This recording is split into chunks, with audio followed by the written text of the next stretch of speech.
Hi, I'm Josh Cable in the Counterman Education Center.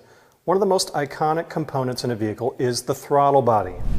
The phrase full throttle is part of our lexicon, and even people who don't know the first thing about cars know that to do something full throttle means to do it at full speed or with great intensity.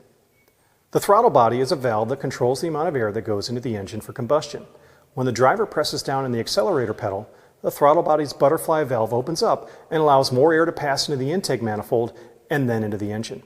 Press it all the way down and the butterfly valve will be wide open, hence the phrase full throttle. From the early days of mass-produced cars up until the late 1980s, the throttle was operated by a cable or mechanical linkage. In 1988, the BMW 7 Series was the first vehicle manufactured with a fully electronic throttle.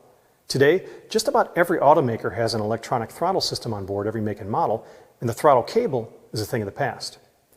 The electronic throttle body, also known as throttle by wire, is very similar to the cable-operated throttle body with a few exceptions. One of the most notable changes is the addition of the throttle actuator control motor. This motor is used to open and close the throttle plate based on direct commands from the engine control module. The motor turns two reduction gears inside the throttle body that link the drive gear from the motor to the throttle plate shaft.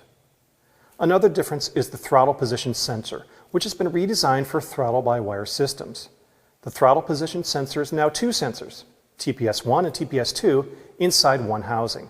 TPS1 is viewed by the engine control module as the primary source for throttle plate positions under normal conditions. TPS2 is used to cross-check TPS1. In the event that TPS1 fails, TPS2 becomes the computer's primary source of throttle plate position. If a customer ever asks you if they can convert an electronic throttle body back to the old-style mechanical throttle linkage, the answer is no.